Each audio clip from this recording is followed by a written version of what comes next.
یا نہیں اس کا تو ہمیں کچھ پتہ نہیں. ذرا سوچو تو کیسی خطرناک تباہ کن بھڑکتی ہوئی آگ کے شعلے ہوں گے، سانپ، بچھو، اژدہے ہوں گے، ہتھوڑے، کوڑے، گرز، توق اور زنجیریں ہوں گی. ایذا اور تکلیف دینے والی کون سی ایسی چیز ہے جو وہاں نہیں ہوگی؟ پھر تم ان لوگوں میں سے بننے کی کوشش کیوں نہیں کرتے جو انبیاء کرام، صدیقین اور شہداء کے ساتھ ہوں گے، یا وہ جن کے بارے میں فرمایا پھر انہیں ہم نجات دے دیں گے. جو اللہ سے ڈرتے تھے اور ظالموں کو اسی میں پڑا رہنے دیں گے، گھٹنوں کے بل گرے ہوئے. برادران اسلام، ذرا غور تو فرمائیے، قیامت کے روز کیا حال ہوگا؟ اس وقت کیا حال ہوگا جب سب لوگ پریشان حال ہوں گے. کوئی پسینوں میں ٹخنوں تک، کوئی گھٹنوں تک، کوئی پیٹ تک، کوئی گلے تک ڈوبا ہوا ہوگا. نفس نفسی کا عالم ہوگا.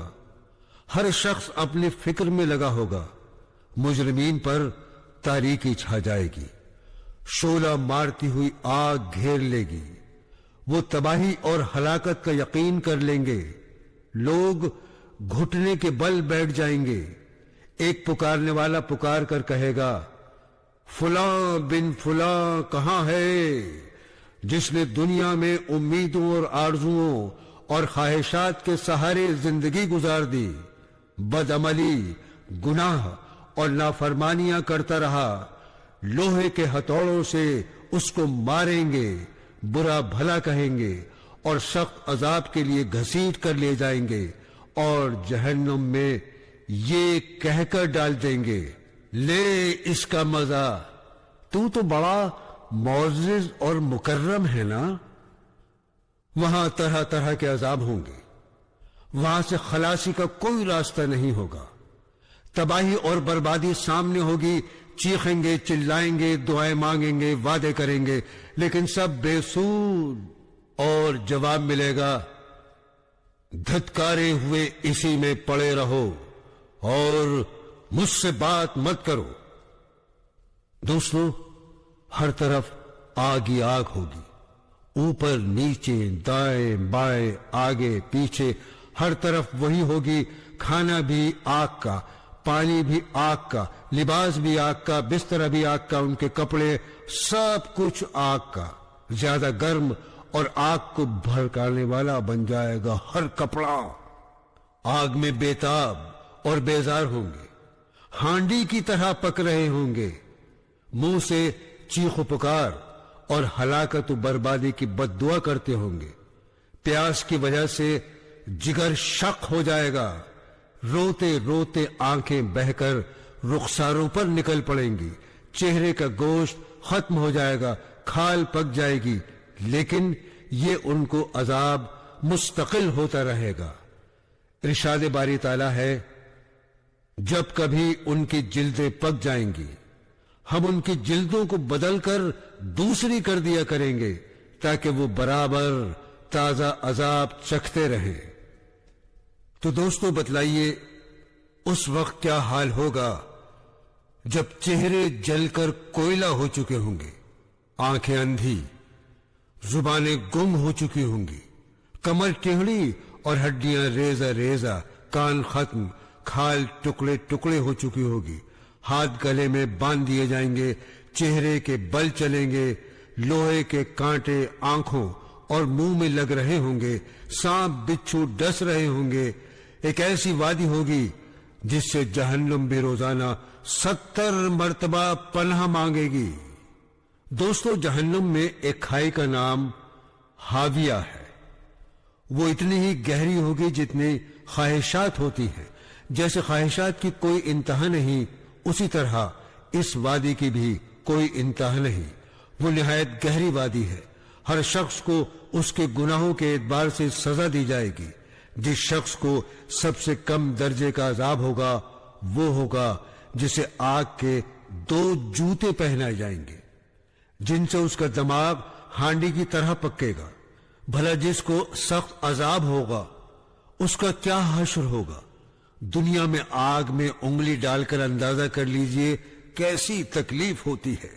اور پھر یہ تو دنیا کی وہ آگ ہے جو اس آگ کا 70واں حصہ ہے، اسے بھی 70 مرتبہ پانی میں ڈال کر بجھایا گیا ہے، تب دنیا والوں کے استعمال کے قابل ہوئی، لیکن پھر بھی اس کی ذرا سی لپٹ انسان کو جھلسا دیتی ہے، آبلہ ڈال کر جسم کو سوزش اور الم میں مبتلا کر دیتی ہے، شکل و صورت بگاڑ دیتی ہے۔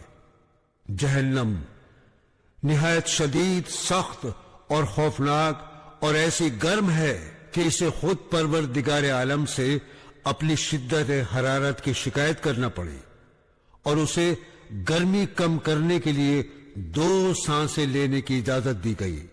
بھلا آگ خود اس کی شدت سے پناہ مانگ رہی ہے تو اس میں ڈالے جانے والوں کا کیا حال ہوگا؟ جس کو اس میں ایک غوطہ دے دیا گیا وہ دنیا کی ان تمام آسائشوں نعمتوں کو بھول جائے گا جن میں وہ دنیا میں غرق رہا ہوگا۔ ہم دنیا میں دنیاوی آگ سے کس قدر بچتے، ڈرتے اور اس سے محفوظ رہنے کے لیے کیسی کیسی حفاظتی تدابیر اختیار کرتے ہیں۔ مہوم آگ سے بچنے کے لیے آگ کا بیمہ کرایا جاتا ہے، گھر اور گاڑیوں میں آگ بجھانے کے آلات رکھے جاتے ہیں۔ تو دوستو، کیوں نہ ہم جہنم کی آگ سے بچنے کا بیمہ کرا لیں، پیش بندی کر لیں، اپنے آپ کو اور اپنے بیوی بچوں کو اس آگ سے محفوظ رکھ لیں۔ آج معاملہ بہت آسان، اور وہ اس طرح کہ اللہ تعالیٰ کے احکامات پر عمل ہو، نبی کریم صلی اللہ تعالی علیہ وسلم کے بتلائے ہوئے طریقے اختیار کیے جائیں، گناہوں نافرمانیوں سے بچا جائے اور پہلے سے ہوشیار رہا جائے۔ حضرت احمد بن حرب فرماتے ہیں، ہم میں سے ہر شخص دھوپ سے بچنے کے لیے سائے کو ترجیح دیتا ہے، پھر بھلا جنت کو آخرت پر ترجیح کیوں نہیں دیتا؟ حضرت عیسیٰ علیہ السلام نے فرمایا، کتنے ہی صحیح، تندرست اور توانا جسم، خوبصورت چہرے اور فصیح زبانیں دوزخ میں چیخ چلا رہی ہوں گی۔ حضرت داؤد علیہ السلام نے فرمایا، اے اللہ، میں دھوپ کی گرمی برداشت نہیں کر سکتا، بھلا دوزخ کی آگ کی گرمی کیسے برداشت کروں گا؟ آپ کی رحمت کی آواز برداشت نہیں کر سکتا، تو پھر بھلا عذاب کی آواز کیسے برداشت کروں گا؟ حضرت ابو ہریرہ رضی اللہ تعالی عنہ سے مروی ہے کہ رسول اکرم صلی اللہ تعالی علیہ وسلم نے ارشاد فرمایا، تمہاری یعنی دنیاوی آگ جہنم کی آگ کا 70واں حصہ ہے۔ عرض کیا گیا، اے اللہ کے رسول، یہی آگ کافی تھی، مزید اور کی کیا ضرورت تھی؟ فرمایا، وہ جہنم کی آگ اس آگ سے 69 درجے زیادہ سخت ہے۔ ان اجزاء میں سے ہر جز دنیاوی آگ کی طرح ہے۔ علماء کرام نے لکھا ہے کہ 70 کے عدد سے مخصوص یہ عدد مراد نہیں ہے، بلکہ 70 یا 100 وغیرہ کے عدد سے کثرت مراد ہوتی ہے، اور اس میں مبالغہ مقصود ہوتا ہے۔ حکمت کا تقاضا یہ ہے کہ اللہ جل شانہ کی آگ دنیا کی آگ سے زیادہ سخت اور تیز ہوتی، تاکہ خدا اور بندے کے عذاب اور سزا میں فرق ہو جائے۔ دنیا میں اللہ تعالیٰ نے اپنے عذاب کے نمونے کے طور پر آگ کو ظاہر فرمایا ہے۔ امام غزالی رحمت اللہ علیہ نے لکھا ہے، جہنم کی آگ اور دنیا کی آگ میں کوئی نسبت ہی نہیں ہے، لیکن چونکہ دنیا میں دیا جانے والا سب سے سخت عذاب آگ سے ہوتا ہے، اس لیے اس کو نمونے کے طور پر ذکر کر دیا گیا ہے۔ اگر دوستیوں کے سامنے دنیا کی آگ کر دی جائے تو وہ جہنم کی آگ سے بچنے کے لیے دنیا کی آگ میں کود پڑے۔ حضرت عبداللہ ابن مسعود رضی اللہ تعالی عنہ نے فرمایا، رسول اللہ صلی اللہ تعالی علیہ وسلم نے ارشاد فرمایا ہے، اس قیامت کے روز جہنم کو لایا جائے گا، اس کی 70 مہاریں ہوں گی، ہر لگام کے ساتھ 70,000 فرشتے ہوں گے جو اسے کھینچ رہے ہوں گے۔ اس سے جہنم کی شدت، تیزی اور ہولناک کی بیان کرنا مقصد ہے۔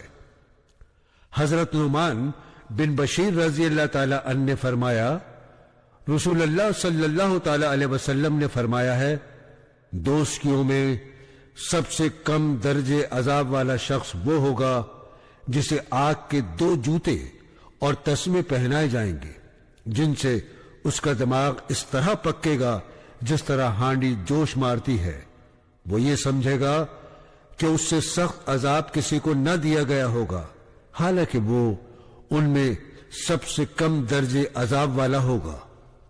حضرت ابن عباس رضی اللہ تعالی عنہ نے فرمایا، رسول اللہ صلی اللہ تعالی علیہ وسلم نے ارشاد فرمایا ہے، دوزخیوں میں معمولی عذاب والا شخص ابو طالب ہوں گے، جنہیں 2 جوتے پہنائے جائیں گے جن سے ان کا دماغ پک رہا ہوگا۔ عذاب کی یہ کمی دوسرے عذابوں کے مقابلے میں ہوگی، جیسا کہ اس سے پہلے والی حدیث سے ظاہر ہے۔ اس عذاب میں ابو طالب اور دوسرے لوگ برابر کے شریک ہوں گے، یا اوروں کی بنسبت ان کے عذاب میں کمی کر دی جائے گی، جو دنیا میں نبی کریم صلی اللہ تعالی علیہ وسلم کی حمایت اور نصرت کا بدلہ ہوگی۔ حضرت انس رضی اللہ تعالی عنہ نے فرمایا، رسول اکرم صلی اللہ تعالی علیہ وسلم نے ارشاد فرمایا ہے، قیامت کے روز دوزخ والوں میں سے اس شخص کو لایا جائے گا جو دنیا میں بڑے ناز و نعمت اور عیش و عشرت میں تھا، اور اسے دوزخ میں ایک غوطہ دیا جائے گا۔ پھر اس سے کہا جائے گا، اے ابن آدم، تم نے کبھی اچھائی بھی دیکھی ہے؟ کیا تم نے کبھی نعمت کا مزہ چکھا ہے؟ وہ کہے گا، نہیں بخدا میرے پروردگار، نہیں۔ یعنی عذاب کی شدت اسے دنیا کی تمام نعمتیں بھلا دے گی۔ پھر جنت میں سے اس شخص کو لایا جائے گا جو دنیا میں نہایت خستہ حال رہا ہوگا، اسے جنت میں غوطہ دیا جائے گا۔ پھر اس سے کہا جائے گا، اے ابن آدم، کیا تم کبھی خستہ حالی کا شکار رہے ہو؟ کیا تم پر کبھی سختی کے دن گزرے ہیں؟ وہ کہے گا، جی نہیں اے پروردگار، مجھ پر خستہ حالی کبھی نہیں گزری اور میں نے سختی کا منہ کبھی نہیں دیکھا۔ عذاب کی سختی اور شدت اس شخص کو دنیا کی تمام ناز و نعمتیں اور آسائشیں بھلا دے گی۔ اسے یہ بھی یاد نہیں رہے گا کہ دنیا میں وہ کتنی نعمتوں سے کھیلتا تھا۔ واقعی وہ عذاب ہی ایسا سخت ہوگا، اللہ تعالی محفوظ رکھے اور ہم سب کو گناہوں سے بچائے۔ اس کے برعکس جنتی جب ان نعمتوں کو دیکھے گا تو تمام تکلیف بھول جائے گا۔ واقعتاً جنت کی نعمتیں ہی ایسی ہیں، ایسی کہ تمام آلام، مصائب، تکلیف کو بھلا دیں۔ اللہ تعالیٰ ان کا مستحق بنائے اور اعمال صالحہ کی توفیق عطا فرمائے، آمین ثم آمین۔ برادران اسلام، حضرت انس رضی اللہ تعالی عنہ سے مروی ہے کہ نبی کریم صلی اللہ تعالی علیہ وسلم نے ارشاد فرمایا، اللہ جل شانہ قیامت کے روز دوزخ میں سب سے کم درجے عذاب والے سے فرمائیں گے، اگر تمہیں روئے زمین کی تمام چیزیں دے دی جائیں تو کیا تم انہیں اپنے عذاب کے بدلے میں دے دو گے؟ وہ کہے گا، جی ہاں۔ فرمائیں گے، میں نے تم سے اس سے بھی معمولی سی چیز کا اس وقت مطالبہ کیا تھا جب تم حضرت آدم کی پشت میں تھے کہ تم میرے ساتھ کسی کو شریک مت کرنا، لیکن تم نے اس سے انکار کیا اور میرے ساتھ شرک کیا۔ یعنی جب حضرت آدم علیہ السلام کی پشت میں تھے تو تمہیں وہاں سے نکال کر تم سے عہد و پیمان لیا تھا، تم نے عہد کیا تھا، لیکن تم جب دنیا میں آئے تو اسے بھلا بیٹھے اور میرے ساتھ کفر و شرک کرنا شروع کر دیا۔ حضرت ابو ہریرہ رضی اللہ تعالی عنہ نے فرمایا، رسول اللہ صلی اللہ تعالی علیہ وسلم نے ارشاد فرمایا کہ دوزخ میں کافر کے دونوں کاندھوں کے درمیان کا حصہ تیز رفتار سوار کی 3 دن کی مسافت کے برابر ہوگا۔ ایک روایت میں ہے کہ کافر کی داڑھ احد پہاڑ کے برابر اور اس کی کھال 3 دن کی مسافت کے برابر موٹی ہوگی۔ جہنم میں کافروں کے جسم لمبے تڑنگے کر دیے جائیں گے تاکہ جتنا جسم چوڑا اور بڑا ہوگا عذاب کی شدت اتنی ہی زیادہ محسوس ہوگی، تو ان کے کفر و بدعمالیوں کی سزا کے لیے ان کے جسموں کو طول و عرض میں بڑھا دیا جائے گا۔ علامہ قرطبی لکھتے ہیں کہ یہ صرف کافروں کے ساتھ ہوگا، اس لیے کہ احادیث میں آتا ہے کہ متکبروں کو چیونٹیوں کی طرح اٹھایا جائے گا، البتہ ان کی شکل و صورت انسان کی سی ہوگی۔ یہ بھی ہو سکتا ہے کہ کافروں کو چیونٹیوں کی طرح اٹھایا جائے اور لوگوں کے پاؤں تلے روندے جائیں۔ پھر جب جہنم میں داخل کیا جائے گا تو ان کے جسم یا نہیں اس